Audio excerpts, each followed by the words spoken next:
नमस्कार, मी अश्विनी तडवळकर.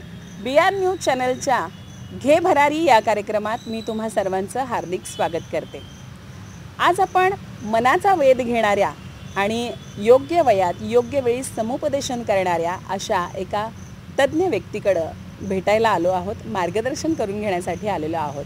ती व्यक्ती म्हणजे आहेत सौभाग्यवती ॲडव्होकेट वैशाली विजय कबाडे मॅडम, ज्या व्यवसायानं मानसोपचार तज्ज्ञ म्हणून काम करतात. आणि सगळ्यात महत्त्वाचं म्हणजे आत्ता सध्या समाजामध्ये ज्याची गरज आहे ॲप्टिट्यूड टेस्टची, तर त्या DMIT अशा नावाच्या एका प्रख्यात टेस्टच्या काउन्सिलर म्हणून आणि मार्गदर्शक म्हणून काम करतात. आपण त्यांच्याशी बऱ्याच विषयांवर बोलणार आहोत, गप्पा मारणार आहोत आणि आपल्या पाल्यासाठी याच्यातून काय चांगलं घ्यायचं आहे ते तुम्हाला ठरवायचं आहे. मॅडम नमस्कार. नमस्कार. तुमचं BR न्यूज चॅनलच्या घे भरारी या अनोख्या कार्यक्रमात हार्दिक स्वागत. धन्यवाद, मनापासून धन्यवाद. येस मॅम, सुरुवात करण्याच्या आधी कोणत्याही गोष्टीला एक पार्श्वभूमी असते. मी पुढच्या याच्यामध्ये प्रश्नांमध्ये तुम्हाला विचारणारच की तुम्ही याच्याकडे कसे वळलात, पण सगळ्यात आधी आपलं व्यक्तिमत्व कसं घडलं याच्यासाठी बालपणाची पार्श्वभूमी खूप महत्त्वाची असते. सो आमच्या रसिकांना हे जाणून घ्यायला आवडेल की तुम्ही कुठले आहात, तुमचं माहेर कुठलं, संस्कार कसे आणि तुम्ही कशा घडलात. मी मूळची लातूरची आहे आणि माझे वडील हे आर्मी ऑफिसर रिटायर कॅप्टन आहेत. आणि आई 10वी शिकलेली होती, आईला पुढं शिकायचं होतं, पण वडील तिकडे आर्मीमध्ये गेल्यामुळं मग घर सांभाळणं. आणि त्या काळामध्ये म्हणजे अगदी 40 वर्षापूर्वीची परिस्थिती अशी होती की आईला घर सांभाळणं किंवा घरात राहणं जबाबदारी होती. आई तशी शिक्षणात हुशार होती, पण ते जमलं नाही यायला. म्हणून आईला असं वाटलं की आईचे मुलं, आम्ही 3 बहीण भाऊ आहोत, 2 भाऊ आहेत मला लहान आणि मी मोठी, तर आईला असं वाटलं की माझे मुलं शिकावेत. म्हणून मग आम्ही जिथे शक्य आहे तिथे वडिलांसोबत राहिलो. जिथे शक्य नव्हतं म्हणून परत लातूरमध्ये आम्ही सेटल झालो. मग माझं शिक्षण BSc LLB झालं लातूरमधूनच. माझा भाऊ MS आर्थो आहे आणि एक भाऊ M फार्मसी आहे, तो हैदराबादच्या सिप्लामध्ये तो मॅनेजर आहे. तर आईने आम्हाला अशी एक शूर रणनागिनी अशी घडवलंय. पण जे आई एक स्त्री आणि एक मानसिक ताण मी आईचाच अगदी जवळून बघितलेला आहे. किंवा आईसोबत जे माझ्या घरात होते ते सगळेच वडील, त्यांच्यासोबत तो ताण आमच्याकडे पण आला. माझे वडील अगदी blue star black star operation, Sri Lanka वॉरमध्ये, कारगिल वॉरमध्ये होते. त्याच्यामुळं तो काळ, तो फेज म्हणजे किती स्ट्रेसफुल जाऊ शकतो हे आम्ही पाहिलं. मग त्यानंतर ह्या स्ट्रेसमुळं आईला बरेचसे शारीरिक आजार होत गेले, पण ते आम्हाला कळालं नाही. म्हणजे आईला अगदी 28 ते 30 वयामध्ये ते सुरू झालं होतं. आणि कोरोनामध्ये ते इतकं एक झालं की मग ते त्याच्यामुळं आई म्हणजे गेली माझी. तर मग तेव्हा कुठेतरी अशी जाणीव झाली की हे ताणाचं तरी कारण नसावं ना, हे स्ट्रेसमुळं तर झालेलं नसावं ना. आणि त्या काळात आईने बरेचसे फॅमिली प्रॉब्लेम सॉल्व केले होते, पण घरातले सॉल्व करायला विसरली का, स्वतःला लक्ष द्यायचं विसरली का ती. म्हणजे आईला बघून असं वाटायचं की ही अशी एक व्यक्ती आहे की ही जगातली बेस्ट आहे. पण आई गेल्यानंतर कळालं की सगळ्यात वर्स्ट आईने स्वतःसोबत वागले. नाही, महिलांचं मूळ तेच असतं की शिळं ते मी खाईन, फाटकं ती मी नेसेन आणि जितकं माझ्या बाळांना देता येईल, माझ्या कुटुंबातल्या सदस्याला देता येईल तसं ती भूमिका कायम असते. आणि हे महत्त्वाचे संस्कार आईने तुमच्यावरती केले. नक्कीच. आईची ही आठवण चिरकाल असते. जोपर्यंत आपला श्वास चालतो तोपर्यंत ती आपल्या सोबतच असते. माणूस शरीर रूपाने गेला तरी संस्कार रूपाने, आता तुम्ही जे बोललात तर ते आपल्या सोबतच आहेत असं आपण समजूया. तर आईच्या या बेसिक संस्काराबरोबर तुम्ही पुढचं शिक्षण कुठे घेतलं? मी BSc LLB लातूरलाच केली. मी यासोबत राज्यसेवा करत होते. मी एक्झाम पण दिले माझी मोठी मुलगी होईपर्यंत आणि सर आणि मी सोबतच देत होतो.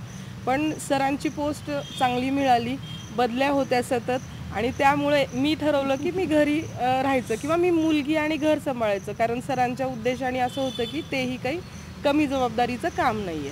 पहा, म्हणजे आईचा संस्कार इथे पुन्हा कामी आलाय मी म्हणल्याप्रमाणे.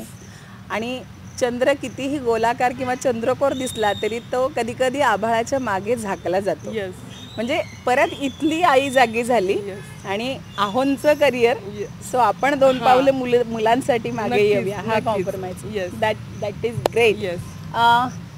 मग मला असं विचारायचं की तुम्ही वकिलीच्या क्षेत्रात खूप चांगलं काम करू शकला असतात, पण मग तुम्ही या क्षेत्रात कशा काय? त्याचमुळं फक्त बदलीमुळं मग 2 वर्षासाठीच कुठलंही कोर्ट जॉईन करायचं म्हणलं तर परत ओळखी, परत ते आपली सेटलमेंट. आणि मला असं होतं की मी घरी थांबायचा विचार केले तर मग सरांनाही थोडा वेळ देता येईल मला आणि मुलींनाही देता येईल. मग दुसऱ्या मुलीनंतर असं ठरवलं की ठीक आहे आता सेटल आहे आपण, तर आपण आपलं शिक्षण स्टॉप करूया आणि जे काही मी शिकली आहे ते मला पुढे इतरांना देता येईल का फोकस करूया. पण असं झालं की परत एक 2-3 वर्षानंतर जेव्हा मुली असं मला सेटल होत आहेत वाटते, तेव्हा मग माझं मधलं शिक्षण मला बसू देत नव्हतं. त्यामुळं मग पुढे काहीतरी करायचा हा विचार केला आणि मग का नाही आपण ही सायकोलॉजी करूया. इतरांचं मन जाणून घ्यायचे, प्रॉब्लेम सॉल्व्ह करायची सवय होती, पण ते असं होत होतं की आपण उपदेश तर देत नाहीये ना, ऑथेंटिक ऍक्च्युली. आणि दुसरी गोष्ट होती की कुणी माझं काय ऐकावं म्हणून मग त्याला सायंटिफिक बेस देण्यासाठी किंवा एक एज्युकेशन पाहिजे म्हणून मग मी MA सायकोलॉजी करण्याचा विचार केला. ओके. सध्या आता सर या क्षेत्रात आहेतच. सोलापूरला सगळ्यांना माहिती आहे की सर, आदरणीय सर उपायुक्त आहेत. पोलिसी वर्दी बाजूला ठेवू आपण, पण एक कुटुंबातील सदस्य या क्षेत्रात आहे, सो कानावर बऱ्याच बातम्या पडतात. त्याच्यामध्ये वेगवेगळे विषय असतात की एखाद्या चिमुरड्याने आत्महत्या केली, एखाद्या युवतीने पळून जाऊन आत्महत्या केली किंवा दोघांनी स्कार्फला लटकवून घेतलं. तर हे अस्वस्थ करणारं आहेच, पण त्याचबरोबर या पिढीला आपण आपल्या पद्धतीने कसं वळवू शकतो याबद्दल तुम्ही काय विचार करताय? थोडी त्याची पार्श्वभूमी सांगते. म्हणजे एकटी आईनी, म्हणजे ॲक्च्युली वडिलांचा सपोर्ट जरी असला तरी आईने एकटीने घडवलंय. तर मग ह्या गोष्टी समाजात मी तेव्हा बघत होते, पण त्याची कधी जाणीव झाली नाही. पण भीती, अँझायटी, आजकाल ते शब्द वापरतात, प्रचंड होती. मग मी त्या केअरिंगमधून पण मी माझ्या मुलींना जपत गेले आणि बाहेरही कुठं ऐकलं असं तर मला भीती वाटत होती. म्हणून सरांनी मॅक्झिमम टाळलं की जे दाराबाहेरचे प्रॉब्लेम्स आहेत, जे ऑफिशियल प्रॉब्लेम आहे ते घरात कधी शेअर नाही झाले. घरातले जे आमचे इश्यू होते ते सगळे आम्ही समोर आणि डिस्कशननी केलं. पण आता मला हे सांगावं वाटतंय की तेव्हा काही गोष्टी गुपित होत्या किंवा लपवल्या जात होत्या किंवा ते त्या व्यक्तीपुरत्या, घरापुरत्या होत्या. पण आता हे सोशल मीडियामुळे, बातम्यामुळे काय झालेलं आहे ते ओपन होत आहेत, म्हणजे व्यक्त व्हायला लागलं. आणि तुम्ही जे करताय ते तुमच्या घरापुरतं न राहता ते का करताय हे तुम्ही जास्त ओपन केल्यामुळं, त्याच्या मागची कारणं तुम्ही सांगितल्यामुळं मग प्रत्येकाला अशी जाणीव होते की तो स्ट्रेस तो जो आहे की नाही तो माझ्या आयुष्यात आहे का, मग मी पण असं केलं तर मला ते सोल्युशन मिळेल का, म्हणून ते वाढत आहे. तर तुमची सजगता ह्यात ठेवा की त्यामागचे कारण जास्त जाणून घेण्यापेक्षा त्यावर सोल्युशन तुम्हाला काय घेता येईल किंवा स्वतः काय मिळवता येईल ह्याचा प्रयत्न करा. म्हणजे समुपदेशन हे अत्यंत महत्त्वाचं आहे. मग ते आई असो, ताई असो किंवा प्रोफेशनल टीचर असो किंवा मग काउन्सिलर, स्त्री पुरुष लहान मोठे कोणी असो. बरोबर आहे. म्हणजे आम्हाला असं विचारायचं की नेमकं DMIT टेस्ट म्हणजे काय आणि त्याचा मुलांच्या म्हणजे विद्यार्थ्यांच्या करिअरसाठी काय उपयोग होतो आणि ही टेस्ट कशी केली जाते? मी थोडी पार्श्वभूमी सांगते. काय याच्यामध्ये आधी कलागुणांना आपल्या माहिती आहे, 64 कला आहेत आपल्याकडे, मग त्यात प्रत्येक असलं पाहिजे. मी पुलंचं एक वाक्य पण ऐकलं होतं की पोटा पाण्यासाठी तुम्ही शिका, शिक्षण घ्या, उच्च शिक्षित व्हा, पण संगीत, डान्स आणि यापैकी कुठलीही कला तुम्हाला आली पाहिजे, जेणेकरून त्याने तर पोट भरेलच, पण तुम्हाला असं कुठेतरी तुम्हाला एकट्यासोबत जगण्यासाठी तर ती कला असावी. हे तर पार्श्वभूमी झाली. त्यासोबतच परत झालं की मध्ये मध्ये असा काळ आला की मुलांना, पॅरेंट्सला असं वाटत होतं की प्रत्येक गेम्स खेळावाच. म्हणजे माझा मुलगा क्रिकेट खेळला तर सचिन तेंडुलकर आणि माझा मुलगा IIT करतोय म्हणजे तो आज बिल गेट्स आहे, पण तसं नाहीये. मग ह्या सगळ्या गोष्टीमुळं मुलांवरती प्रेशर होत चाललं. आत्ताच तुम्ही म्हटल्यासारखं आत्महत्यांचं प्रमाण वगैरे, तर ती अस्वस्थता प्रत्येक वेळेस मग ते मुलांमध्ये, आई वडिलांमध्ये जाणवत चालली आणि त्यामुळं मग ह्या गोष्टी वाढत गेल्या. तर मग ही जी टेस्ट आहे DMIT ही ॲक्च्युली सायंटिफिक बेस्ड टेस्टच आहे. डर्मॅटोग्राफिक्स मल्टिपल इंटेलिजंट टेस्ट आहे ही.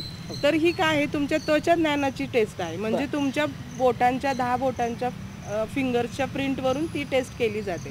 मग तुम्ही ऐकलेलंच आहे, तुमच्याकडे 8 इंटेलिजन्स आहेत. हां, त्यात की कला, नेचर हे सगळंच येतं त्याच्यामध्ये. मग तुम्ही ते कसं वापरता, मग तुमच्यामध्ये ती किती स्ट्रेंथ आहे, मुलांमध्ये किती विकनेस आहे. आता एक दुसरी गोष्ट लक्षात द्या की मुलांमध्ये कुठूनही दुसरं आलेलं नाहीये. जे तुम्ही आहात, जे तुमचे आई वडील होते, जे तुमचे आजी पंजोबा होते, जीन्स कॅरी करतच आलेलं आहे, फक्त ते पर्सेंटेज डिवाइड झालेलं आहे, कधी आईचं कधी वडिलांचं. तर मग तुम्ही स्वतःला काय बघत आहे त्याच प्रकारे तुमचे मुलं घडत आहेत. मग तुम्ही हे लक्षात ठेवा. मग हे तुम्ही फोर्स जेव्हा टाकताय तेव्हा तुम्हाला त्यांची स्ट्रेंथ विकनेस जाणून घ्यायला नको का? बरोबर आहे. हां, म्हणजे त्यांच्या मनाविरुद्ध काही करण्यापेक्षा त्यांच्या कलानी केलेलं जास्त येस, बरं आहे. बरोबर आहे. पण मग ह्या माध्यमातून आपण कसं ओळखू शकतो की याला कलेत आवड आहे किंवा मग याच्यामध्ये ते कशावरून हां, तुम्ही डिफाईन मग मी सांगते, म्हणजे जगामध्ये जेव्हा दुसरं महायुद्ध वगैरे चालत होतं तेव्हा खूप काही हानी झालेली आहे, पण काही लोक स्ट्रॉंग वाटत होते पण ते वीक निघाले. हां. म्हणजे जसं की आपले सैनिक आणि काही लोक म्हणजे जे गुन्हेगार होते लोक, मग ते नंतर गुन्हेगारांसाठी फिंगरप्रिंट्स शोधून आपण ते गुन्हेगार शोधायला लागलो. म्हणजे जगात जसं बघ आता आपण आधार कार्डला वगैरे देतो इम्प्रेशन, आपले थंब इम्प्रेशन, तर ते त्यासाठी देतात की जगामध्ये आपले फिंगरप्रिंट आपल्या एकसारखेच आहेत, बरोबर. दुसरं कुणाचेच नाही आहेत. मग त्यावरून तुमची जेव्हा तुम्ही बाळ पोटामध्ये 3 महिन्याचं असतं, जसं ब्रेन डेव्हलप होत असतं तसेच तुमचे फिंगर्स डेव्हलप होत असतात. बरोबर. म्हणजे डायरेक्ट कनेक्शन आहे राईट हँडचं लेफ्ट ब्रेनशी आणि लेफ्ट ब्रेनचं राईट ब्रेनशी. अच्छा. हां, मग तर ह्यामध्ये 8 जे पहिले जे पर्सनॅलिटी आहे, तर मग त्या युद्धाच्या वेळेस काय झालं की सायंटिस्ट लोकांनी असं ठरवलं की चला बाबा आपण अभ्यास करूया ह्या लोकांचा, आणि असं करून 4 पर्सनॅलिटी तयार केल्या. त्याला डिस्क पर्सनॅलिटी म्हणली जाते. मग आता तुम्ही कुठल्या पर्सनॅलिटीमध्ये येता? मग जेणेकरून तुम्ही धाडशी आहात का, थोडे प्रेमळ आहात का, थोडे संशयी आहात का, थोडे लवेबल आहात का, इन्फ्लुएन्स आहे त्याच्यामध्ये. जसं की आता इन्फ्लुएन्सर बघताय, लाईक आणि कमेंट शिवाय जगू शकत नाहीये, जे म्हणजे सध्या आपणही करतोय की आपल्यालाही त्याची गरज आहे. मग तुम्ही या कुठल्या प्रकारात असेल तर मग तुम्हाला कसं समुपदेशन करता येईल, मग तुमची काउन्सिलिंग कशी करता येईल हे त्यानुसार सांगता येईल. बाकी राहिलं आर्ट इंटेलिजन्स, मग ते प्रत्येक बोटावरती एक येत जातं. मॅम, अंगठ्यावरून काय आपल्याला ओळखायला येईल? अंगठ्यामध्ये बघा, एका साईडला तुम्हाला तुमच्या स्वतःबद्दल कशी तुम्ही आहात आणि इतरांबद्दल कसे आहेत, म्हणजे इंटरपर्सनल आहे आणि इंट्रापर्सनल आहे. ओके. हां, मग त्यामध्ये तुमचे काय काय गुण येऊ शकतात आणि तुम्ही स्वतःला कसं व्हिज्युअलाइज करता, स्वतःला कसं तुम्ही ॲक्शन्स करता, प्लॅनिंग काय करता तुम्ही, ते सगळं तुमचं अंगठ्यांवरून येतं. म्हणजे मेंदूचं थोडक्यात नियंत्रण जे आहे पहिले ते. 2 अंगठेच आहात आणि त्यामध्ये तुमची पर्सनॅलिटी ओळखू येते. आणि मग तर्जनी? तर्जनीमध्ये तुमचं लॉजिकल इंटेलिजन्स येतं एका साईडला आणि दुसऱ्या साईडला तुमचं इमॅजिनेशन इंटेलिजन्स येतं. म्हणजे हे 2 सगळ्यात महत्त्वाचे फिंगर्स आहेत. म्हणजे तुमच्या ब्रेनची जी स्ट्रेंथ आहे किंवा विकनेस आहे ते पूर्ण ह्या बोटांवरून ठरते. म्हणजे आजकाल आपण म्हणतोय मुलं स्लो आहेत, लर्नर स्लो आहेत किंवा हायपर ॲक्टिव्ह आहात, तर ते सगळं ह्या तुम्हाला तुमच्या तर्जनीवरून तुम्हाला ते लक्षात येऊन जाईल की फिंगरप्रिंट्सवरून, म्हणजे ह्याच्यामध्ये जे रिपोर्टमध्ये जे काही आले त्यावरून तुम्हाला लक्षात येईल की स्ट्रेंथ किती आहे, विकनेस किती आहे. पूर्वी म्हणलं जायचं की अंगठा चोखणारा किंवा तोंडात बोट टाकणारा हा इन्सिक्युरिटी फील करतो, अँझायटी असतो आणि आता ती खूप प्रमाणात वाढलेली. आता ते वेगवेगळ्या प्रमाणात जाणवते, जसं की पाय हलवणं, केस असं चूर घालणं किंवा आईच्या इथे ब्लाऊजला असं काहीतरी कंटिन्यू मुलं करत असतात, हा नखं खाणं वगैरे. तर मग आता ते परत वाढत चाललेलं आहे खूप काय. मध्यमाला काय? मध्यमाला असते कायनेस्थेटिक असतात. एका साईडला फाईन मोटर्स आहात आणि एका साईडला आहे gross motor skill. Fine motor म्हणजे तुमच्या छोट्या छोट्या जे मुवमेंट आहेत, जे लिहिणं, छोट्या छोट्या ऍक्टिव्हिटी बेस करणं. काही काही मुलांना अजिबात ऍक्टिव्हिटी करायला आवडत नाही, नुसतं नाचत असतात, कलाकृतीशी निगडीत, पेंटिंग, ड्रॉइंग, म्युझिक, थोडंसं इन्स्ट्रुमेंट वाजवणं वगैरे ते ह्याच्यामध्ये. आणि ग्रॉसमध्ये डान्स, ऍक्टिव्हिटीज, स्पोर्ट्स वगैरे ते येते, म्हणजे आउटडोर गेम्स थोडेसे जास्त येतात. आणि जर फुल बॉडी तुमची स्ट्रेंथ चांगली असेल तर तुम्ही लाईफ लॉंग म्हणजे काही स्ट्रेस म्हणजे सहन करू शकता. हे पण त्याच्यामध्ये आम्ही थोडंसं सजेस्ट करतो. हा, तुम्हाला अदर ऍक्टिव्हिटीज मध्ये ह्या 3rd फिंगरचा यूज होतो तुम्हाला. आणि अनामिका? आता 4th फिंगर्स मध्ये लॉजिकल इंटेलिजन्स आहे, इथे खाली लिंग्विस्टिक लँग्वेज आहे आणि म्युझिकल इंटेलिजन्स आहे. आता सध्या ह्याचं पण खूप महत्त्व वाढलेलं आहे. मला किती लँग्वेज येतात, तुला किती लँग्वेज येतात. आता शाळेमध्ये पण बाहेरच्या लँग्वेजेस, फॉरेन लँग्वेजेस शिकवल्या जातात. आणि आता कुठेतरी मुलांना करिअर करताना असं जाणवते की एक फॉरेन लँग्वेज आली पाहिजे. तर म्हणून मग ते त्यात तुमची किती स्ट्रेंथ आहे. त्याचसोबतच तुम्ही मराठीत, परत आपले जे CBSEचे मुलं आहेत ते थोडं मराठीला, हिंदीला भीत आहेत, ग्रामरला भीत आहेत, तर त्यावरून पण तुम्हाला लक्षात येईल. खूप जण म्हणतात माझं बाळ लिहतच नाहीये. अगदी तुम्ही 3 वर्षाला त्याला बसवताय आणि मग तो कसा लिहेल ना. आणि व्होकॅब्युलरी पण सायंटिस्टनी सांगितलेलं आहे की 6 वर्षापर्यंत तुम्ही इथेपर्यंतचे मुवमेंट जास्त केल्याच नाही पाहिजेत मनगटापर्यंत. बाहेरच्या देशांमध्ये तर अमेरिकेत तर त्याला 6 वर्षापर्यंत बंदीच आहे हालचालींना मनगटांच्या वरच्या. अच्छा. तर मग तुम्ही 3 वर्षाला, 2 वर्षाला बाळाला म्हणताय लिही, तर ते शक्य नाही. त्याला जे काही वाटते ते करू द्या, रेषा ओढू द्या, भिंत रंगू द्या, काही करू द्या. म्हणून आपल्याकडच्या भिंती बऱ्याचशा रंगलेल्या असतात त्याचं मुख्य कारण त्याचं. आणि शेवटचं करंगळीचं काय आहे? एक नॅचरल इंटेलिजन्स आहे आणि एकीकडे व्हिज्युअल इंटेलिजन्स आहे. नॅचरल इंटेलिजन्स म्हणजे तुम्ही कसे नेचरमध्ये कसं राहू शकता. मुलांना आजकाल ते भरपूर आवडते, प्रचंड फिरायला, खायला, टेस्ट, स्मेल वगैरे, आणि सोशल मीडिया त्याला हेल्प करतच आहे. आणि दुसरे व्हिज्युअल इंटेलिजन्स, ह्यामुळे तुमच्या ब्रेनची किती ताकद आहे, तुम्ही चेहरे किती लक्षात ठेवताय, मॅप्स किती लक्षात ठेवताय, म्हणजे ह्याच्यासोबत तुम्ही स्टडी येते तुमची. तुम्ही डायग्रामॅटिकली कुठली स्टडी करताय का, मग तुमचं जर इथे स्ट्रॉंग असेल तर तुम्ही प्रत्येक गोष्टी डायग्रामॅटिकली करत चला. म्हणजे तुम्ही एक्सप्लोर नवीन गोष्टी करू शकता आणि त्या मेमोराईज ठेवू शकता. म्हणजे प्रत्येक बोटावरची जर तुमची स्ट्रेंथ असेल, विकनेस असेल, काही असू दे, पण ती कशी डेव्हलप करायची आणि आधीच डेव्हलप असेल तर त्याचा वापर कसा करायचा ह्या टेस्टमधून तुम्हाला खूप छान प्रकारे समजेल. या व्यतिरिक्त आपल्या अंगठ्याचा किंवा साईडचा याचा काही तळव्याचा वगैरे काहीच नाही, फक्त तुम्हाला वरच्या कांडीचाच फक्त उपयोग आहे. ओके. पण असं आता याला तर सायंटिफिक आधार आहे, बरोबर आहे, पण या टेस्ट केल्यानंतर किती % विद्यार्थी त्याच क्षेत्रामध्ये सिद्ध होऊ शकतो असं आपण सांगू? 90% विद्यार्थी शुअरली होऊ शकतो. पण ह्यामध्ये काय होईल माहित आहे का, पण तुम्ही जर रिपोर्ट काढला, तुम्ही रिपोर्ट का काढताय, फक्त मला तुम्हाला करिअर ऑप्शन जाणून घ्यायचेत का, मग ते घेतलात आणि म्हणला कुठे तुम्हाला 5 स्टार आले आणि मी तेच करेल. म्हणजे जसं की आता डॉक्टर आणि इंजिनियरसाठी आपल्याकडे खूप सध्या स्पर्धा चालू आहे, पण शेवट तेच जग आहे का, लास्ट तेच आहे का, हा विचार करा. मग तुम्हाला 5 स्टार मिळून तुम्ही डॉक्टर बनणार असला तरी तुम्हाला एक्झामला जावं लागेल, एक्झाममध्ये काय येणार आहे ते स्टडी करावं लागेल. म्हणजे फायनली ते तुम्हालाच करायचंय, पण तुमचा एक जो स्ट्रेस लेवल असणार आहे की मी होऊ शकतो की नाही, त्या प्रश्नासाठी हे उत्तर आहे. तुम्ही होऊ शकता, पण कधी, तुम्ही तितकंच डेडिकेशननी स्टडी केल्यानंतर. पण शेवटी तो मुद्दा आवडीनिवडीशीच निगडीत आहे. म्हणजे त्याचा मेंदू सांगतोय की तू हे कर, आणि आई वडील सांगतायत की तू हे कर. तर याबद्दल मला तुम्हाला असं विचारायचंय की समजा आपण ही टेस्ट केली, हीच काय आपण कुठल्याही प्रकारच्या सायंटिफिक टेस्ट केल्या आणि त्यानंतर तुमचा रिपोर्ट हातात आला की तुम्ही कलेच्या क्षेत्रात जा किंवा मग सैनिकी क्षेत्रात जा किंवा मिलिटरीत जा, आणि आई वडिलांना वाटते की तो CA व्हावा, तर आत्ताच्या काळातल्या पालकांना तुम्ही काय सांगाल की असं बॉदरेशन त्यांनी द्यावं का मुलांच्या कलाप्रमाणे त्यांनी जायला हवं? सांगते. एक तर उदाहरण देते आधी. माझ्या मैत्रिणीचा मुलगा आहे, 12वीला म्हणजे होता, बहीण त्याची नीट करून डॉक्टर होत आहे सध्या, पण त्याचं काय झालं, परत फ्रेंड्समध्ये राहिला आणि सध्या बघतोय की 2 बहीण भाऊ असतील किंवा भाऊ असतील तर एकाने डॉक्टर बनलं तर एकाने IIT इंजिनियर बनावं. तर मग त्यांनी ठरवलं की मग इंजिनियर बनायचं.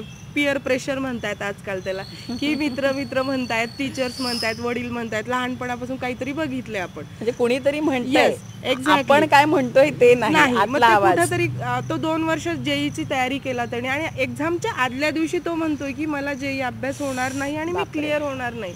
मग सांगा पॅरेंट काय करतील? म्हणजे अगदी मुलांनी सिलेक्ट केलेलं होतं हे फील्ड, पॅरेंट्सचं फोर्सफुली नव्हतं, पॅरेंट्सचं तर नंतर बोलू आपण. तर मग अचानक त्यांनी ती एक्झाम दिली नाही. ठीक आहे, टेन्शनमध्ये होते कारण एक्झाम देऊन उपयोग नव्हता. बरोबर. पॅरेंट्स समजदार होते, ते तयार झाले, होकार झाला. मग 2-4-8 दिवसांनी सहज डिस्कशन झालं की पेपर कसा गेला. मी असं सहज डिस्कस केला आणि मग तिने मला सांगितलं की नाही दिला तिनं, कारण तो अचानक म्हटला मला इंजिनिअरिंगमध्ये इंटरेस्ट नाही आहे, मला कॉमर्स करायचं आहे. आणि सहज म्हणजे कशी लिंक जुळाली ते सांगते. तर मग मी सहज म्हणाली की अशी एक टेस्ट आहे तर तू करून घेते का? मग ती म्हणाली की मला माहिती देते का? तर मग मी म्हणाले की मी करते, पण हे बघ तुला विश्वास असेल तर कर, कारण मलाही तितका कॉन्फिडन्स नव्हता जवळची असल्यामुळं, कन्व्हिन्स होणं खूप. माझी मैत्रीण असल्यामुळं. तर ती म्हणाली चालेल, मला काही प्रॉब्लेम नाही, मला फक्त सोल्युशन हवं आहे. आणि लगेच आम्ही टेस्ट केली आणि रिपोर्ट आला, त्याचं कॉमर्स 42% आला. आणि त्या क्षणापासून तो मुलगा आज उडतोय, आज पुण्याला तो BMCC मध्ये घेतोय आणि तो मला हर रोज थँक्यू मॅम आंटी म्हणून मेसेज आहे त्याचा मला. तर हा त्या मुलाचा निर्णयाचा झाला. आता पॅरेंट्सचं सांगते, पॅरेंट्सचं असं खूपदा झालेलं आहे आणि आता पण तुम्ही ऐकताय बघताय वगैरे. तर मग ते काय करतायत बघा, रिटर्न येत आहेत ते शिक्षणामधून किंवा ते करता करता काहीतरी आत्महत्यापर्यंत वगैरे चाललेले आहेत. ॲक्च्युली त्यांचा मेंदू डेव्हलप व्हायलाच 20-21 वर्ष लागतात. त्याच्या आधीच आपण खूप काही त्याला दाखवलंय का, म्हणजे तुला डॉक्टर बनल्यानंतर इतकं काही मिळेल वगैरे. तर मग त्यामुळं तो प्रेशर अंडर तोही तयार झालेला आहे. पण ॲक्च्युली त्या फील्डमध्ये पडल्यानंतर त्याला कळालं की त्याच्या ब्रेनची कळालं स्ट्रेंथ किती आहे. ब्रेनला लक्षात आलं की आपण हे सहन करू शकणार नाही. मग तुम्ही ही आधीच जाणून घेतली तर स्ट्रेंथ. मग मला पॅरेंट्सला असं सांगायचं की तुम्हाला जे बनवायचं तुम्ही नक्कीच बनवू शकता. म्हणजे तुमची जरी स्ट्रेंथ नसली, जसं मॅडम म्हणाले आता CA बनायचंय मुलाला, तर तो बनणार CA, पण मग त्यांनी तयारी केली पाहिजे. मग तुम्ही हे जर लहानपणापासून 7-8 वर्षापासून तर त्याचा ब्रेन तसा डेव्हलप केला, तुम्हाला CA ला काय लागतं हे त्याला सांगत गेलात, तर तो नक्कीच CA बनेल. मग त्याला रिपोर्ट जरुरी आहे हे त्याच्या लहान वयातच, पण अगदी त्याला सगळे त्याचे फिक्स झालेले आहेत, त्याचे ब्रेन फिक्स झालेले आहे, त्याचे सगळे स्ट्रेंथ विकनेस माहीत झालेले आहेत, त्यावेळेला तुम्ही फोर्स करून जमणार नाही. बरोबर. म्हणजे याची सुरुवात अगोदरच व्हायला हवी. आणि त्याचा म्हणजे आई ही जगज्जेती असते, तिला सगळ्यांची मनं माहिती असतात आणि जिंकावी कशी तेही माहिती असते. आपल्याला कळतं आपल्या बाळाला काय हवंय आत्ताच्या क्षणाला. म्हणजे त्याला तो किचन मध्ये एकदा रेंगाळून गेला तरी आईला कळतं की त्याला खाऊस काहीतरी हवाय, पोटभर हवाय का थोडं हवंय का चुटपुटीत हवंय ते पण कळतं. सो मग आईची भूमिका ह्याच्यामध्ये किती % महत्वाची वाटते असं तुम्हाला? आई विसरली आहे का आईला काय हवंय ते?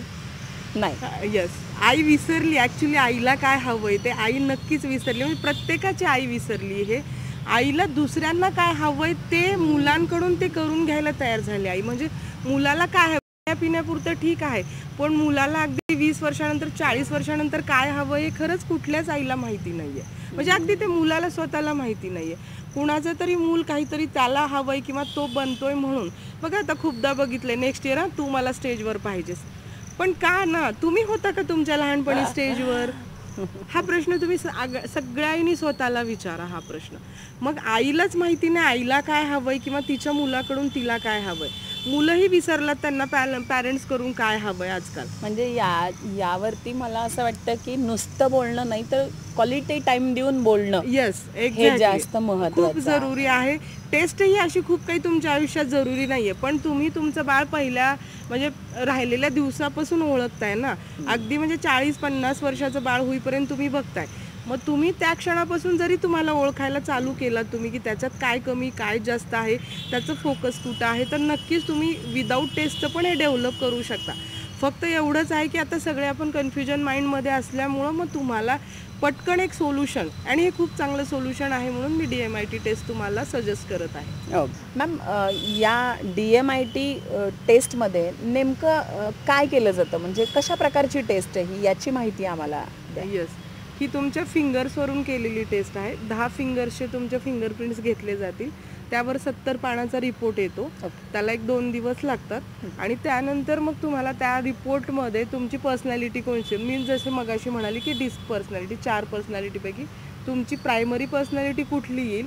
त्यानंतर तुमच्या त्याच्यामध्ये 8 इंटेलिजन्स येतात, त्यामध्ये स्ट्रेंथ विकनेस समजतील. त्यात तुमचं IQ EQ आहे.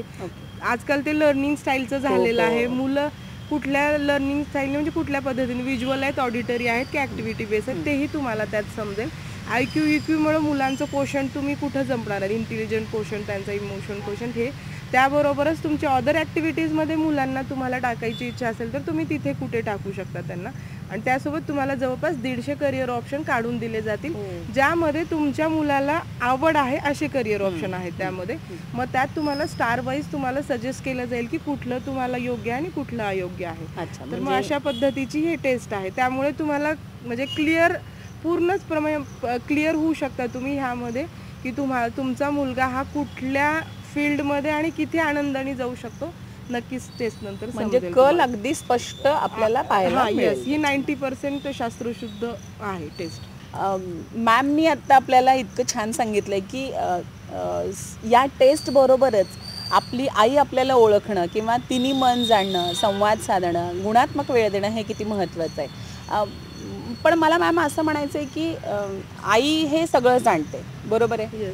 पण मला मगापासूनच एक प्रश्न पडला आहे की तुम्ही वकिलीच्या व्यवसायात इतक्या सक्सेसफुल झालात, त्याच्यानंतर राज्यसेवाच्या परीक्षा दिल्या, त्याच्यात तुम्ही चांगले मार्क्स मिळवले, पण मग पुन्हा सायकोलॉजी आणि या टेस्टचा किंवा मग मॅम बार्शीच्या पोद्दार इंटरनॅशनल स्कूलच्या संचालिका पण आहेत, हे सगळं पुन्हा असं व्यापत कसं गेलं? त्याचं मूळ कारण काय?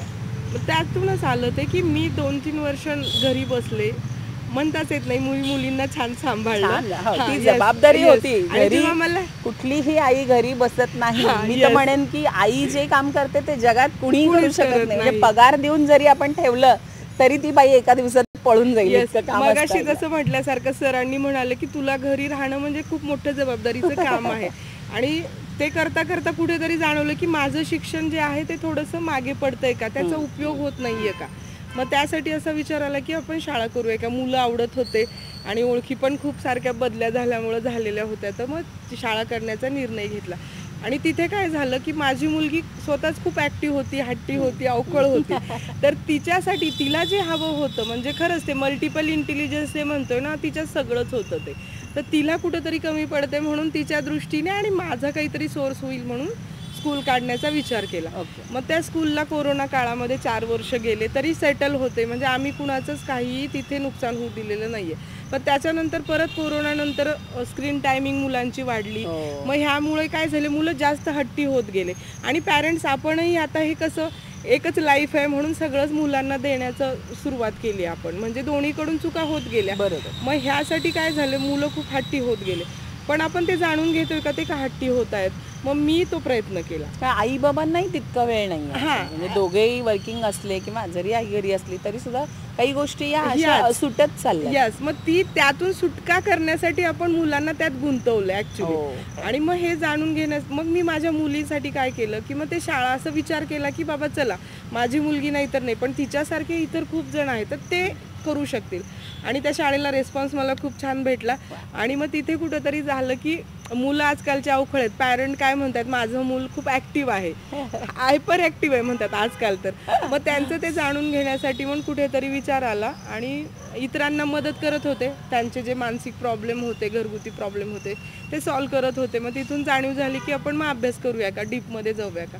आणि इथूनच मग MA सायकोलॉजी करण्याचा विचार झाला माझा. पण मग याचा वैयक्तिक स्तरावरती काही उपयोग झाला? हा, नक्कीच झाला. म्हणजे सुरुवात तर माझ्यापासूनच झाली. मी थोडंसं आई गेल्यामुळे खूप डिप्रेस्ड होते आणि त्याची सुरुवात माझ्यापासूनच झाली. मी बऱ्यापैकी त्यातून रिकवर केलेलंच आहे. त्यासोबतच माझ्या मोठ्या मुलीला खूप आधी डॉक्टर बनायचं होतं. मग त्यासाठी आम्ही फाउंडेशन कोर्स केले. मग परत तिला IIT करायचं होतं, परत ते केलं. पण कुठेतरी तिला म्हणजे शाळेमध्ये गेल्यानंतर 9th गेली आणि असं जाणवलं की म्हणजे टीचर लोक पण किंवा पॅरेंट्स इतर लोक पण किंवा मीही स्वतः असं म्हणत होते की तुला नीट करायची, तुला JEE करायचं तर अभ्यास कर, रात्रंदिवस अभ्यास कर. मग तिचं म्हणणं आलं की रात्रंदिवस अभ्यास केल्यावर नीट आणि JEE 2च फील्ड आहेत का.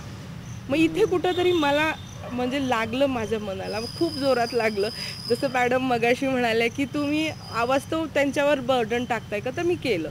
मी स्वतःच ते सांगते तुम्हाला की मी तिच्यावर खूप बर्डन टाकलं आणि मला असं म्हणाले की मला तेच पाहिजे, मी जे म्हणते ना तू तेच बनलं पाहिजे. आणि अशामुळं दोघींमध्ये खूप कॉन्फ्लिक्ट झाले. ॲक्च्युली आम्ही दूर गेलो, म्हणजे फक्त अशा शब्दांनी दूर गेलो असं आता जाणवतंय मला. प्रत्येक नात्यामध्ये आई आणि मुलांच्या. यस. आणि MA सायकोलॉजी करत होते. प्रॅक्टिकलमध्ये मला छोटीशी टेस्ट होती आम्हाला प्रॅक्टिकलला ही ॲप्टिट्यूड टेस्ट.